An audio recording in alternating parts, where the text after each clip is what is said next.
देवरानी के मीठे, जेठानी के नमकीन स्नैक्स। जानकी अपने पूरे परिवार के साथ अपने छोटे बेटे विहान के लिए लड़की देखने जाती है, जहां खाने में टेबल पर सभी मीठी चीजें देखकर जानकी की बड़ी बहू नंदिनी मुंह बनाते हुए कहती है, ये कैसी खातिरदारी कर रहे हैं माँ जी, खाने के लिए सब कुछ मीठा ही परोस दिया इन्होंने, एक आधी नमकीन चीजें भी तो रखते। चुप कर जा बहू, तू यहाँ देवरानी देखने आई है या नमकीन खाने? शांत बैठ। अरे बहन जी, आप तो कुछ खा ही नहीं रही हैं, चखिए तो सही, ये सब मेरी शालू ने अपने हाथों से बनाया है।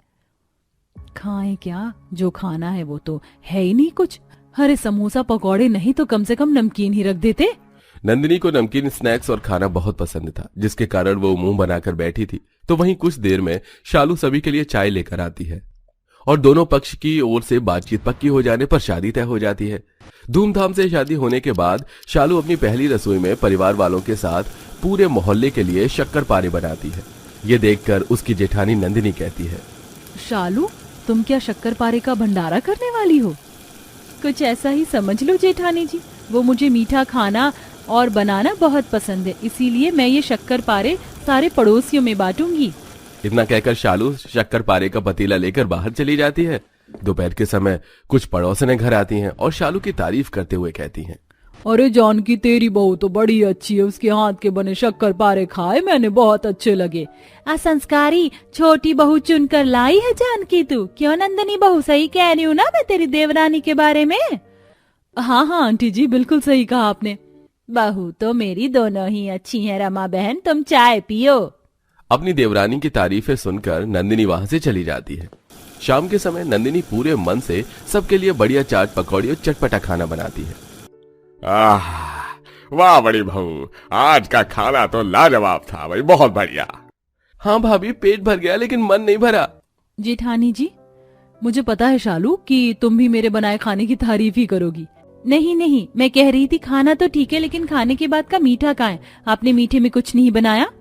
इतना सारा खाना मेहनत से बनाने के बाद मीठा बनाने के लिए समय नहीं बचा, और वैसे भी मीठा कम खाना चाहिए। वो तो ठीक है बहू, लेकिन कुछ मीठा हो जाता तो बढ़िया रहता। हाँ नंदिनी, मीठे के बिना खाना पूरा कहाँ होता है। एक एक कर सभी घर वालों को शालू की हाँ में हाँ मिलाता देखकर नंदिनी चिढ़ते हुए कहती है, जिसने मीठा खाने की बात उठाई है वो जाकर खाना खुद बना ले। भला ये क्या बात हुई? खाना तो आपने बनाया है ना, तो आपको इस बात का ध्यान रखना चाहिए ना। तुम मेरी देवरानी हो, जेठानी नहीं जो मुझ पर हुक्म चलाओगी। अरे अरे शांत हो जाओ, तुम दोनों तो लड़ने ही लगी। रात बहुत हो गई है, जाओ अपने कमरे में जाकर आराम करो सभी। जानकी दोनों बहुओं को जैसे तैसे संभालती है, लेकिन अपने कमरे में जाती हुई नंदिनी गुस्से में कहती है, कल की आई देवरानी के गुण घर वालों से लेकर पड़ोसी भी गा रहे हैं, मुझे थोड़ी सख्ती बरतनी होगी। अगले दिन नंदिनी शालू की रसोई में आती है, उसे समझाते हुए कहती है, देखो आज से जो मैं तुम्हें कहूंगी तुम खाने क्या नाश्ते में भी वही बनाओगी, समझी? पर ऐसा क्यों जेठानी जी? क्योंकि मेरा मन कुछ और बनाने को भी तो कर सकता है ना। क्योंकि मैं रिश्ते में तुमसे बड़ी हूँ, इसीलिए खाने के मामले में तुम्हें मेरी बात सुननी ही पड़ेगी, और अगर नहीं सुननी तो रसोई में आने की कोई जरूरत नहीं है। अपनी जेठानी की बात सुनकर शालू गुस्से में रसोई से निकल जाती है। दोपहर के समय वो अपने लिए कुछ मीठा बनाने में रसोई में जाती है, तो नंदिनी उसे फिर वही बात कह देती है। इस तरह 2 दिन तक शालू को नंदिनी के हाथ का बनाया नमकीन नाश्ता और खाना ही पड़ता है, जिससे वो कुछ भी मीठा नहीं खा पाती। इसलिए वो मीठा खाने के लिए बाहर निकलती है तो उसकी नजर ढेर सारी गाजर ले जा रही रमा पर पड़ती है। अरे वाह, इतनी सारी गाजर, यानी आज तो रमा आंटी के यहाँ पक्का हलवा बनने वाला है। एक काम करती हूँ, उनके घर जाकर ही डेरा जमा लेती हूँ। शालू गाजर का हलवा खाने के लिए रमा के घर चली जाती है और शाम तक घर वापस नहीं आती। पूरे दिन घर में उसे न देखकर जानकी नंदिनी से पूछती है, ये तेरी देवरानी कहाँ गई जो अब तक नहीं लौटी? मुझे क्या पता माँ जी, मैं उसकी असिस्टेंट तो हूँ नहीं। लेकिन शालू बहू, किसी को तो बोल कर गई होगी ना जानकी। पता नहीं, मुझे तो कुछ कहा ही नहीं। मैं आस पड़ोस में देख कर आती हूँ जरा। जानकी सारे मोहल्ले में पता करके रमा के घर पहुंचती है तो वहां शालू को गाजर का हलवा खाते हुए देखती है। ये देखो, पूरे मोहल्ले में मैं इसे ढूंढ आई और ये महारानी यहाँ पर आराम से हलवा खा रही हैं। जानकी को गुस्से में देखकर शालू उसे सब कुछ बता देती है और उसके साथ घर चली जाती है, जहां जानकी नंदिनी को गुस्से में देखती है लेकिन उसे कोई फर्क नहीं पड़ता। तभी दोनों के कमरे में जाने के बाद वो कहती है, आज बड़ी बहू की वजह से छोटी बहू पूरे दिन रमा के घर में रही ताकि वो हलवा खा सके। अगर ऐसे ये दोनों लड़ती रहीं तो एक दिन इस घर से अलग होकर ही रहेंगी। अरे भाग्यवान, शुभ शुभ बोलो, कैसी बातें कर रही हो? सही कह रही हूँ जी, बड़ी बहू को नमकीन खाना पसंद है तो छोटी बहू को मीठा खाना, और इसी के पीछे दोनों की अनबन होती रहती है। मुझे इन दोनों को एक मत करने के लिए कुछ तो करना होगा। जानकी को अपनी बहुओं के बीच बढ़ती नोकझोंक ने परेशान कर दिया था। अगले दिन दोपहर के समय मोहल्ले की महिला मंडली जानकी के घर आकर मोहल्ले में होने वाली खाना खजाना प्रतियोगिता के बारे में बताती है, जिसे सुनकर जानकी की दोनों बहुएं कहती हैं, माँ जी मैं जाऊंगी इस प्रतियोगिता में। जानकी जी, मोहल्ले के हर घर से कोई एक बहू ही प्रतियोगिता में भाग ले सकती है, इसलिए आप जिस भी बहू को भेजना चाहती हैं उसका नाम बता दीजिए। अब जानकी असमंजस में पड़ जाती है। उसे समझ नहीं आता कि वो किसका नाम ले। तभी वो कहती है, नहीं नहीं, मेरी तो दोनों बहुएं ही जाएंगी, वरना कोई भी नहीं। ठीक है जानकी जी, आपकी दोनों बहुएं भाग ले सकती हैं, लेकिन किसी एक को दूसरे की हेल्पर बनना होगा। ये सुनकर जानकी अपनी बहुओं को बहुत समझाती है, जिसके बाद नंदिनी शालू की हेल्पर बनने को तैयार हो जाती है और अब दोनों ही प्रतियोगिता के लिए बेहतर से बेहतर खाना बनाने की तैयारी शुरू कर देती हैं। एक हफ्ते बाद प्रतियोगिता का दिन आता है, जहां मोहल्ले के घरों की बहुएं अपने हेल्पर के साथ प्रतियोगिता के लिए तैयार होती हैं। आज की खाना खजाने की प्रतियोगिता को जो भी जीतेगा उसे मोहल्ले की महिला मंडली की ओर से बेहतर इनाम मिलेगा। तो प्रतियोगिता शुरू होती है। अब पूरा मोहल्ला तालियों की गड़गड़ाहट से गूंज उठता है। जहां सभी खाना बनाने की शुरुआत करते हैं तो वहीं दोनों देवरानी जेठानी आपस में बहस करने लगती हैं। देखो, प्रतियोगिता जीतना है तो कुछ नमकीन और चटपटा बनाना सबसे सही रहेगा। जेठानी जी, यहाँ मैं आपका भाषण नहीं सुनूंगी, मैं तो मीठा ही बनाऊंगी, वो भी सबसे अच्छा। मैंने कहा ना नमकीन बनेगा। नमकीन नहीं, मीठा ही बनेगा। दोनों को इस तरह लड़ता देखकर सभी लोग जोर जोर से हंसने लगते हैं। अरे जानकी, तेरी बहुएं खाना बनाने आई हैं या लोगों का मनोरंजन करने? हाय दैया, मुझे खाना खजाना प्रतियोगिता कम और बहुओं की नोकझोंक प्रतियोगिता ज्यादा लग रही है। मुझे लगा था प्रतियोगिता में साथ में भाग लेंगी तो दोनों प्यार से रहना सीखेंगी, लेकिन यहाँ तो ये दोनों मेरी ही जगहसाई करवा रही हैं।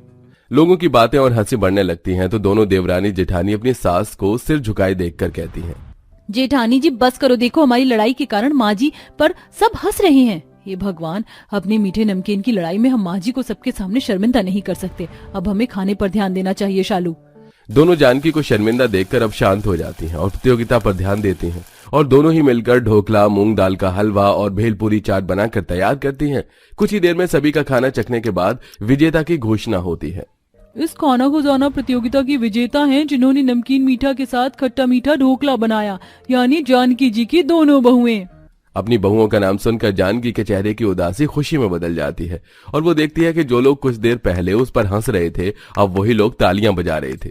तभी दोनों बहुएं जानकी के पास आकर उससे माफी मांगती हैं तो जानकी कहती है, देखो बहुओं, नमकीन मीठे की लड़ाई के बाद ये प्रतियोगिता कैसे तुम दोनों को साथ ले आई।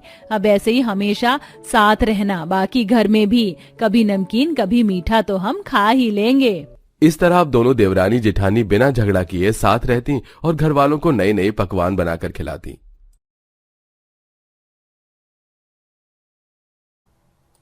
सॉरी मैम, गलती से हो गया। ये गलती से हुआ है? तुमने मेरी इतनी महंगी ड्रेस खराब कर दी, मैं तुम्हें छोड़ूंगी नहीं। तुमने मेरा नुकसान किया, अब मैं यहाँ का नुकसान करूंगी। ये कहकर रूपाली वहाँ की कांच की टेबल तोड़ देती है। तभी रेस्टोरेंट मैनेजर आ जाता है। मैडम, आपने ये क्या किया? इतनी छोटी सी बात के लिए कोई ऐसा एरोगेंट बिहेव करता है क्या? रूपाली, क्या कर रही है? तुझे ऐसा नहीं करना चाहिए था, इतनी छोटी सी बात को बड़ा कर दिया। मैडम, अब आपको इसकी भरपाई करनी होगी। भरपाई करनी है ना? कितने की होगी ये टेबल? 10,000, 15,000? चलो मैं तुम्हें इसके 40,000 देती हूँ। रूपाली मैनेजर के मुंह पर 40,000 की नोटों की गड्डी फेंकती है। मैडम, ये क्या बदतमीजी है? हम आपसे पोलाइटली पेश आ रहे हैं और आप नोटों का घमंड दिखा रही हैं। Please leave this place. Rupali, चलना यार यहाँ से। हाँ, जा रही हूँ, रुकना भी कौन चाहता है ऐसे बकवास से रेस्टोरेंट में। ये कहकर रूपाली फ्रेंड के साथ महंगी सी कार में बैठकर मूवी देखने चली जाती है और उसके बाद अपने महंगे आशियाने में आ जाती है। रूपाली का ऐसा बिहेवियर देखकर आपको हैरानी होगी, लेकिन इसमें हैरानी वाली कोई बात नहीं थी। अमीर बाप की बिगड़ी औलाद आप रूपाली को कह सकते हैं। वो हमेशा अपने बैग में नोटों की गड्डी को रखकर चलती थी। कोई जरा सा भी कुछ कह दिया करता था तो फौरन उसके मुंह पर नोटों की गड्डी उड़ा दिया करती थी। नोटों से इतनी ऑब्सेस्ड थी कि नोटों के बिस्तर पर सोती थी। हाय मेरे नोट, बेचारे 2000 के नोट बंद हो गए, वरना 2000 के नोटों का बिस्तर होता आज मेरा।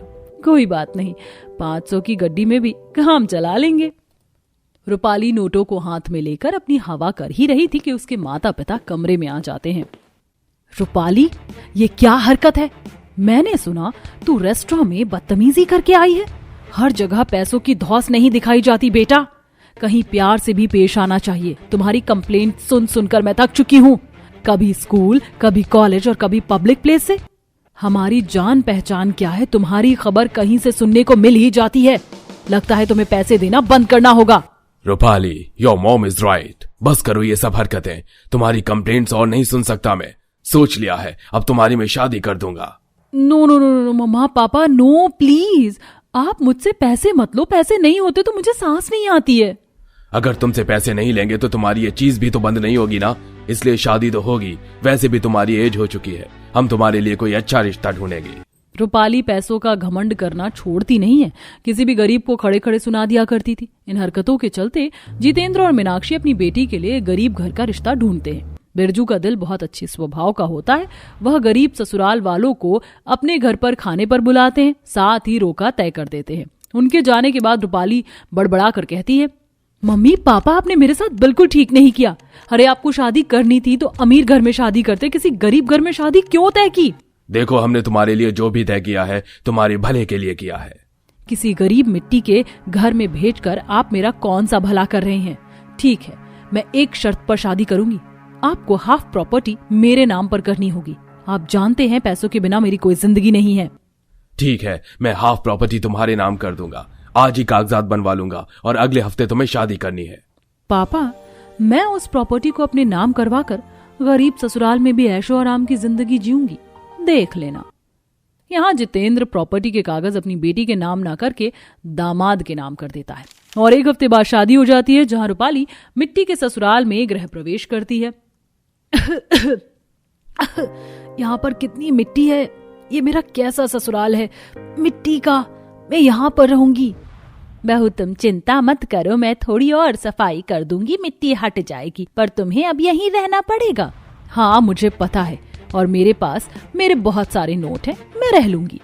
फिर महावर से कदम रखने के बाद दोनों बहू बेटे अपने कमरे में चले जाते हैं, जहाँ मिट्टी की जमीन पर चटाई देख रूपाली कहती है, ओहो बिरजू, ये क्या है? मैं कैसे मिट्टी पर सोऊंगी? मुझे तो देखकर इतना गंदा गंदा लग रहा है। रुको, मैं थोड़ा साफ कर देता हूँ। बाकी मेरे घर पर कोई पलंग नहीं है, हमें इस तरह से ही सोना पड़ेगा। मुझे कुछ दिन दो, मैं किसी तरह एक नया पलंग खरीद लूंगा। कोई बात नहीं, मेरी अटैची में नोटों की गड्डी है, उसे बिछा कर उस पर सोऊंगी। मैं अपने पहले के बिस्तर से पैसे लेकर आई हूँ। ये कहकर रूपाली जैसे ही अपना बैग खोलती है तो उसमें सिर्फ कपड़े दिखाई देते। उसे बहुत गुस्सा आता है। हे भगवान, मेरे पैसे कहाँ चले गए? इसमें तो मैं नोट ही नोट भरकर लाई थी। लगता है माँ ने मेरा बैग चेंज कर लिया। अब मुझे ना चाहते हुए भी इस मिट्टी के बिस्तर पर सोना पड़ेगा। रूपाली जी, चिंता मत कीजिए, बस 2 दिन की बात है। कोई बात नहीं, कल मैं अपने प्रॉपर्टी के कागज लेने पापा के पास जाऊंगी। वो पैसे तो है ना मेरे पास गुजारा करने के लिए। अपने कपड़े चेंज करके जैसे तैसे रूपाली चटाई पर सो जाती है। अगले दिन प्रॉपर्टी के कागज चेक करने पर उसे पता चलता है कि वो प्रॉपर्टी उसके नहीं बल्कि बिरजू के नाम है। इसी बात के लिए वह दोनों मायके पहुंच जाते हैं। माँ, पापा, ये सच है कि प्रॉपर्टी मेरे नाम पर होनी थी, आपने बिरजू के नाम पर कर दी, क्यों? देखिए, मुझे ये प्रॉपर्टी नहीं चाहिए, आप उनके नाम ही कर दीजिए। मैं बहुत स्वाभिमानी किस्म का आदमी हूँ, जो करता हूँ अपने बलबूते पर करता हूँ। यही बात तो बेटा हमें तुम्हारी पसंद आई है। और रही प्रॉपर्टी की बात, रूपाली, इन कागज को सही करवाने में वक्त लगेगा। बाकी एक्सेप्ट कर लो, तुम्हारा अब सब कुछ मिट्टी का ससुराल ही है और नोटों के भरोसे रहना छोड़ दो। तुमने अपनी आदत को खराब कर दिया है। पापा, मैं जानती हूँ आपने ये सब जानबूझकर किया है। जा रही हूँ मैं यहाँ से। अरे बेटा रुक तो। रूपाली वहां से चली जाती और दोनों सास ससुर दामाद की आवभगत करते हैं। बेटा और कुछ खा लो। नहीं, बस हो गया। आपने कसम देकर मुझे बहुत कुछ खिला दिया है, पर उन्होंने कुछ नहीं खाया। वो इतने बड़े अमीर घर से निकालकर हमारे घर में कैसे रह रहे होंगे? आपने क्यों शादी की मेरी उनसे? बेटा, नोटों के बिस्तर पर सोना उसका रोज का काम है। किसी ना किसी को पैसों की गड्डी की वजह से वो रोज इंसल्ट करती थी, इसलिए मैंने उसकी शादी ऐसी जगह करी है जहां उसे पैसों की नहीं, इंसान और प्यार की अहमियत हो। ठीक है पापा जी, अब मैं चलता हूँ। राधे राधे। बिरजू अपने घर वापस आ जाता है। ना चाहते हुए भी रूपाली को अपने मिट्टी के ससुराल में एडजस्ट करना पड़ता है, जिससे सास उसके लिए दोबारा से सफाई कर देती है, उसे मिट्टी ना दिखाई दे। देखो बेटा, अब तुम्हें यहाँ पर और मिट्टी नहीं दिखाई देगी। बहू देखना, अब तुम्हें अच्छी नींद आएगी। मुझे अच्छी नींद कैसे आएगी? मैं जमीन पर चटाई पर कभी नहीं सोई। नोटों की गड्डी पर सोने वाली आज मिट्टी के ससुराल में है। ठीक है बहू। सुलोचना, तुम बहू के लिए मिट्टी का बिस्तर बना दो और उस पर अच्छा सा बिछौना बिछा देना। तभी सुलोचना और अमरेंद्र 10-12 ईंट इकट्ठी करते हैं और उस पर मिट्टी चिपकाकर मिट्टी का बिस्तर बना देते हैं। दूसरी तरफ सास पुराने कपड़ों का बिछौना तैयार कर बिछा देती है। ले बहू, तैयार हो गया तेरा बिस्तर। अब तू इस पर आराम से सो, तुझे कुछ नहीं चुभेगा, ना तुझे जमीन पर सोना पड़ेगा। ठीक है माँ जी, मेहनत देखकर मुझे अच्छा लगा, लेकिन क्या फायदा है तो ये मिट्टी का ही बिस्तर। रूपाली मिट्टी के ससुराल में काम तो कुछ नहीं करती थी, लेकिन मिट्टी के बिस्तर पर अब सोकर उसे अच्छा लगता था। पर सोने पर उसकी कमर की पीठ में जरा दर्द हो जाता तो सास उसे मिट्टी में स्नान करने को कहती है। छी माँ जी, इस मिट्टी के बिस्तर में सोने के बाद अब मैं मिट्टी से नहाऊं? अगर मेरे पीठ का कमर का दर्द नहीं गया तो माँ जी। एक बार माँ की बात मानकर तो देखो, हमारे भी ऐसा कुछ दर्द होता है तो हम यही करते हैं। ठीक है। ये सुन रूपाली गरीब ससुराल में मिट्टी से नहा लेती है, जिससे स्किन ग्लो करने लगती है और उसकी बॉडी का पेन भी खत्म हो जाता है। वाह माँ जी, इस मिट्टी स्नान से तो मुझे बहुत रिलीफ मिला और मेरी स्किन भी चमक रही है। Thank you so much. देखा, पुराने जमाने की चीज आज के टाइम में बहुत असर करती है। ये तो है माँ जी। जैसे तैसे रूपाली ससुराल में दिन गुजारती है और कुछ पैसे होने पर बाहर का जंक फूड खाती है, जिसे खाकर उसकी तबीयत खराब हो जाती है। पेट में बहुत दर्द होता है। रिपोर्ट में पता चलता है उसे पथरी हो गई है, जिसके लिए तुरंत ऑपरेशन करना पड़ेगा। सरकारी छुट्टी की वजह से बैंक से ऑपरेशन के लिए पैसे निकलते ही नहीं है। पेट में बहुत दर्द हो रहा है। तुम्हारे नाम पर जो प्रॉपर्टी की है वो पैसे निकाल कर ले आओ जल्दी, ताकि ऑपरेशन हो सके। रूपाली, मैंने कोशिश कर ली है, लेकिन तुम्हारे पापा की प्रॉपर्टी के पैसे नहीं निकलते, बैंक बंद है। लेकिन तुम चिंता मत करो, मैं तुम्हारा ऑपरेशन जल्दी करवाऊंगा। ये कहकर बिरजू और उसकी माँ कुछ अपने गहने गिरवी रखकर और किसी से उधार पैसे लेकर ऑपरेशन की फटाफट शुरुआत करते हैं, जिसके बाद रूपाली का ऑपरेशन होता है और वह खतरे से बाहर आती है। कुछ दिनों में हॉस्पिटल से घर आती है। तब बिरजू, जिन नोटों पर मुझे घमंड था वो मेरे काम ही नहीं आए, तो आप लोगों ने ऑपरेशन के पैसे कैसे जमा किए? कौन जमा करेगा रूपाली? मैंने कहीं से पैसे उधार मांगे और माँ के गहने तुम्हारा ऑपरेशन में काम आए।